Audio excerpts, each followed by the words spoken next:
오늘의 헤드라인입니다. 미세먼지 해결을 위해 세계 각국이 모여 해결책을 모색하는 국제포럼이 열렸습니다. 반기문 국가기후환경회의 위원장은 기후변화 해결의 유일한 방법은 세계 연대라며 국제협력을 촉구했습니다. 과학기술정보통신부가 인공지능 정책을 총괄하는 전담 부서를 신설합니다. 인공지능 개발 필요성이 커졌고 사이버 보안 위협으로부터 안전성 확보가 대두됐기 때문입니다. 삼키기만 하면 진단의 치료까지 가능한 캡슐형 내시경을 개발했습니다. 아직 동물 실험 단계지만 상용화될 경우 시장을 주도할 것으로 기대됩니다.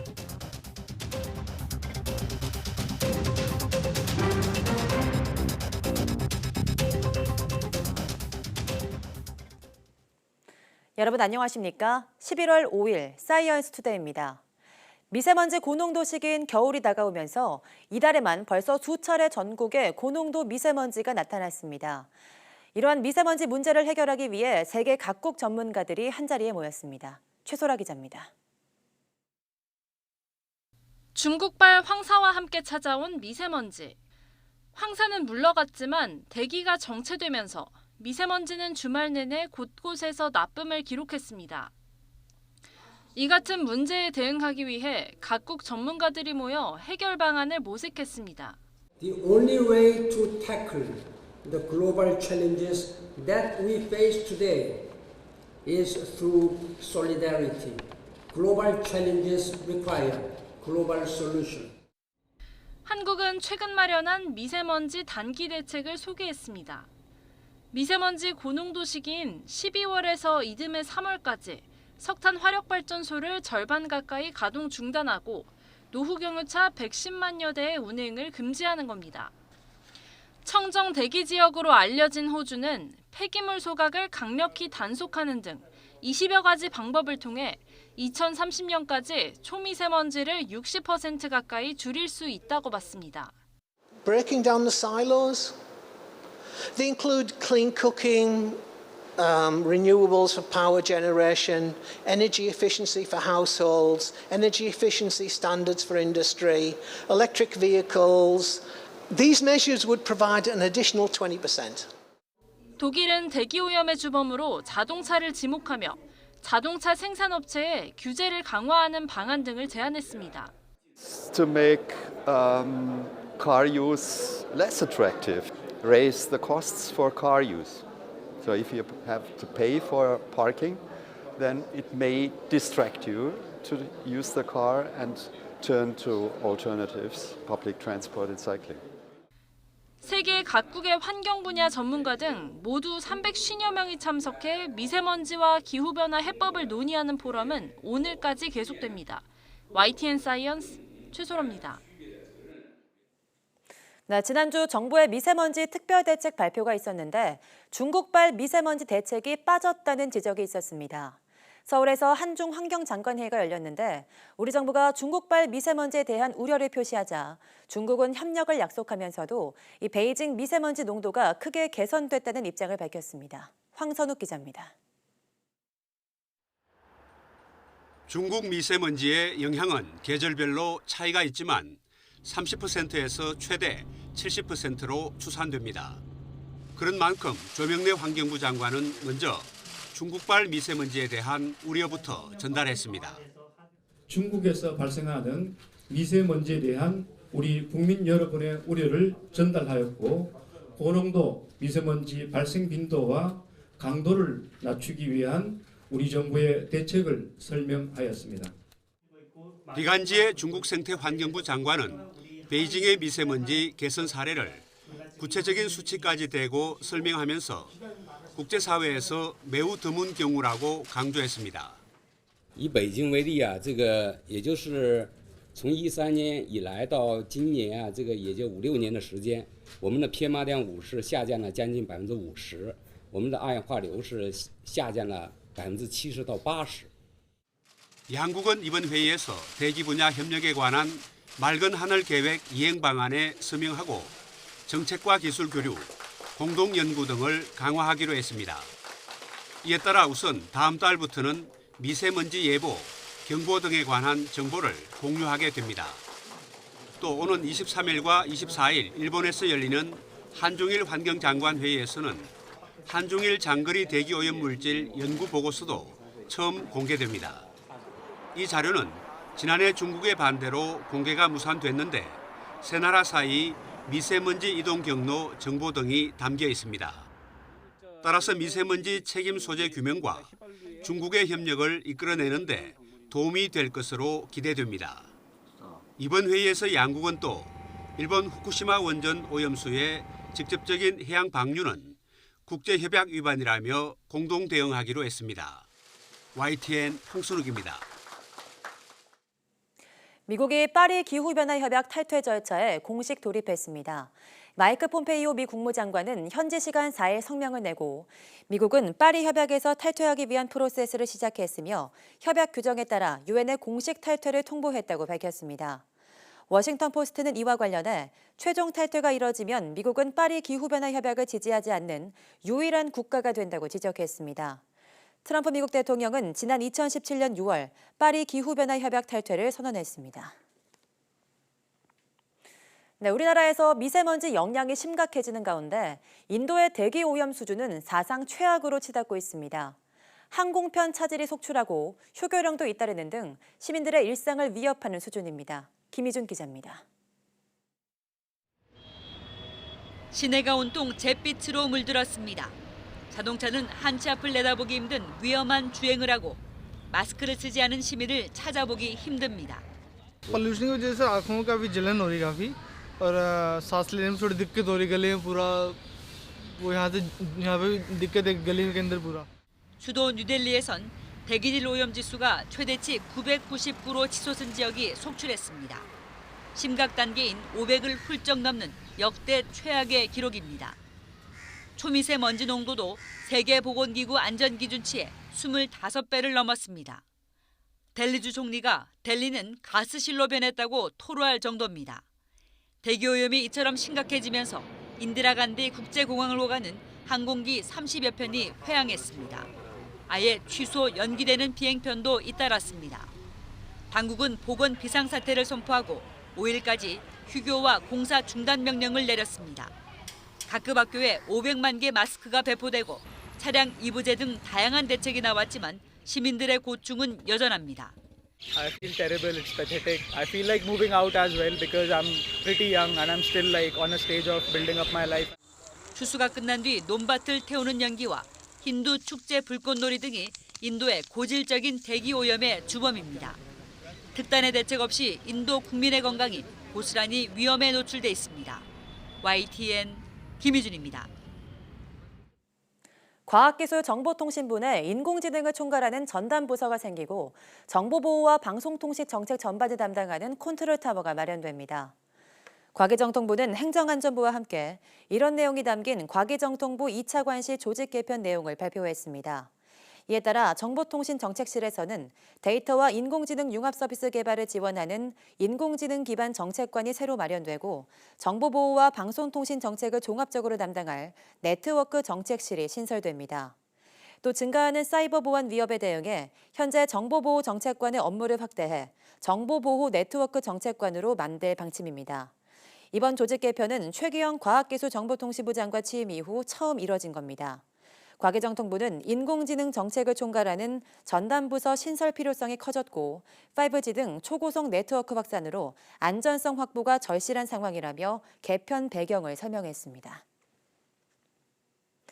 태국 방콕에서 열린 영내 포괄적 경제 동반자 협정 RCEP 정상회의에서 인도를 제외한 15개국이 협정면 타결을 발표했습니다. 내년에 최종 타결과 서명이 추진되는데 문재인 대통령은 세계 최대 규모의 자유무역이 시작됐다고 평가했습니다. 김영수 기자입니다. 아세안 10개국과 한중일, 인도, 호주, 뉴질랜드까지 16개 나라 정상들이 태국 방콕에 모였습니다. 영내 포괄적 경제 동반자 협정, RCEP 정상회의입니다. 인도를 제외한 15개 나라는 2012년 11월 협상 개시를 선언한 RCEP 협정문 타결을 선언했습니다. 문재인 대통령도 세계 최대 규모 자유무역이 시작됐다면서 다양성을 존중하면서 하나의 경제 협력지대를 만들기를 희망한다고 말했습니다. RCEP 회원국 16개 나라를 합치면 전 세계 인구의 절반, 총 생산의 3분의 1을 차지하는 세계 최대 FTA가 됩니다. 청와대는 인도도 주요 이슈를 참여국들과 공동으로 해결하기 위해 노력하고 추후 입장을 결정하기로 했다고 설명했습니다. 협정의 최종 타결과 서명은 내년으로 추진됩니다. 각국 정상들은 보호무역주의 등 세계 경제가 직면한 위협 속에서 자유롭고 개방적이며 규범에 기반한 RCEP이 그 어느 때보다도 크고 유효한 가치를 가지고 있음을 강조하고 청와대는 RCEP 협상의 타결로 신남방 핵심 국가인 아세안 등과의 교역 투자 여건 개선은 물론 인적, 물적 교류가 활성화할 것으로 기대하고 있습니다. YTN 김영수입니다. 세계 최대 규모의 FTA인 영내 포괄적 경제 동반자 협정 RCEP 타결로 우리 기업들의 수출길이 열릴 것으로 기대됩니다. 산업통상자원부는 RCEP을 통해 세계 인구 절반과 세계 GDP의 30% 가까이를 차지하는 거대 경제 블록이 생겼다면서 안정적인 교역과 투자 기반이 확보됐다고 밝혔습니다. 특히 RCEP의 개도국부터 선진국까지 다양한 국가가 참여하고 있고 젊고 잠재력이 풍부한 국가들이 있는 만큼 우리 기업이 빠르게 성장하는 유망 시장에 진출하는 교두보가 될 것이라고 전망했습니다. RCEP 협정에는 최근 디지털 기술 발전을 반영해 전자상거래 챕터가 새로 도입됐으며 저작권 보호를 강화함으로써 한류 콘텐츠의 안전적 확산에도 기여할 것으로 예상됩니다.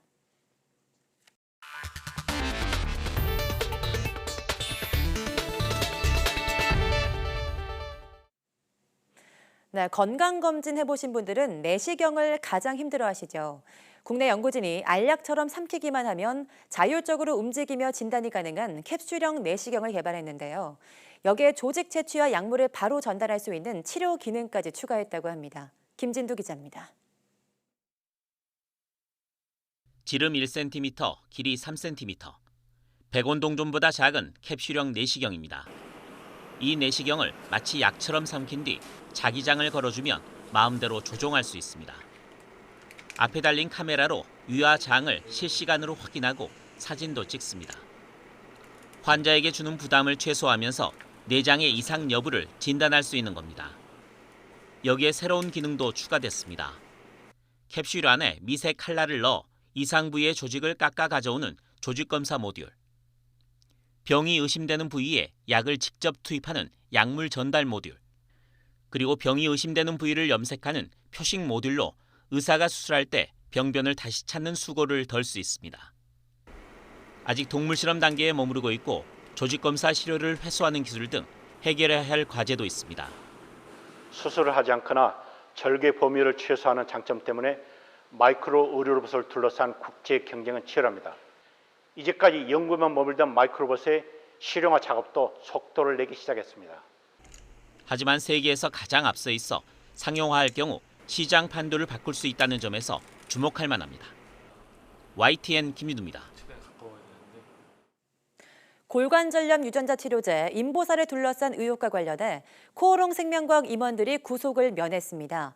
재판부는 현재까지 제출된 자료만으로는 구속의 필요성과 상당성이 충분히 소명되었다고 볼 수 없다고 판단했는데 향후 검찰 수사에 차질이 불가피할 것으로 보입니다. 김진호 기자입니다.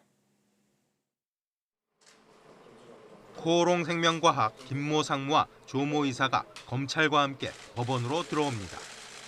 인보사 허가 과정에서 주성분 자료가 허위임을 알고도 식약처에 제출해 공무집행을 방해한 혐의로 구속영장 심사를 받은 겁니다. 그 허위 자료 제출 보고받거나 지시하셨습니까? 신장 유래세포 들어간 거 언제 하셨나요? 7시간가량 영장 심사를 진행한 법원은 이들에 대한 구속영장을 기각했습니다.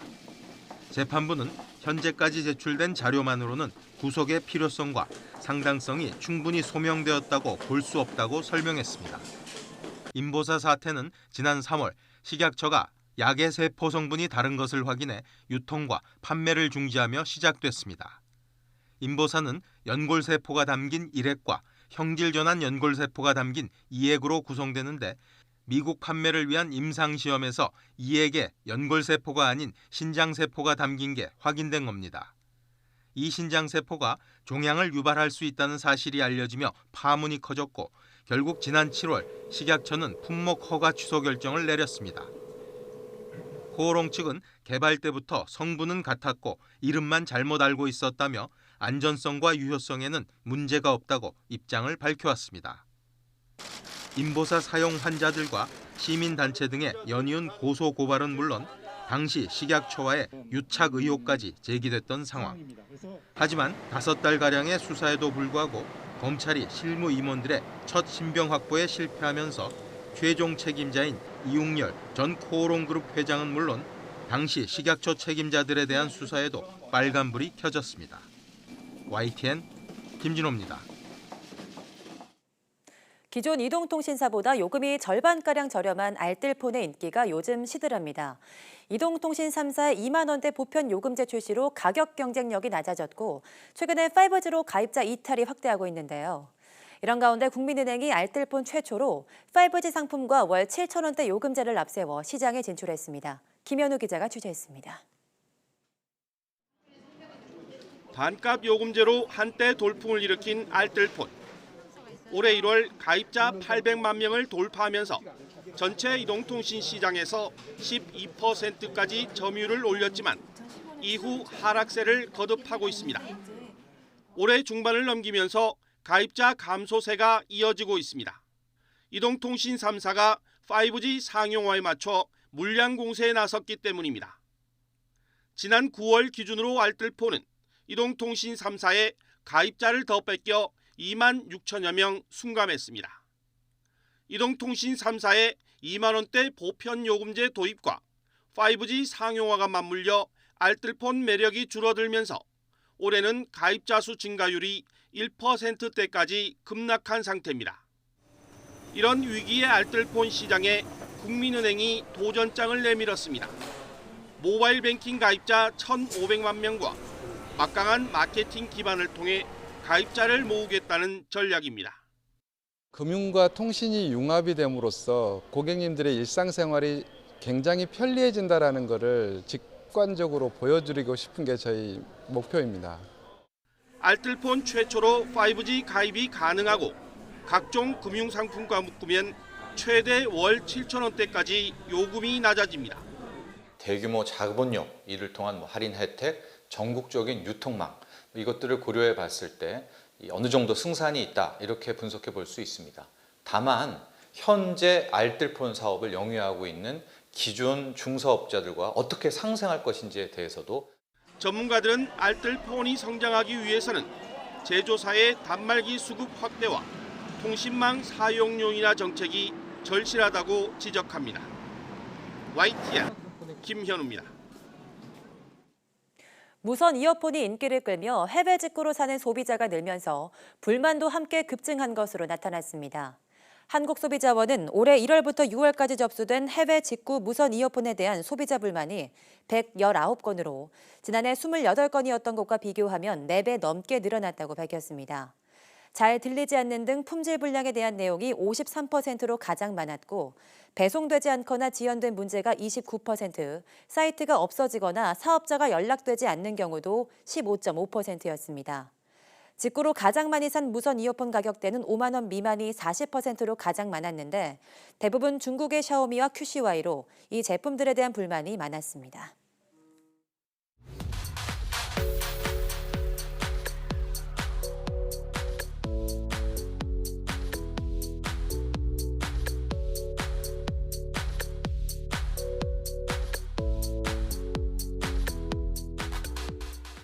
네, 우리가 흔히 들어본 뇌졸중은 크게 뇌혈관이 막혀서 발생하는 허혈성 뇌졸중과 터져서 발생하는 출혈성 뇌졸중이 있는데요.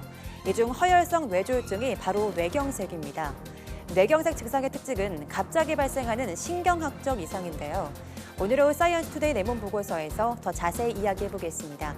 모두 많은 시청 바랍니다. 함께해 주신 여러분 고맙습니다.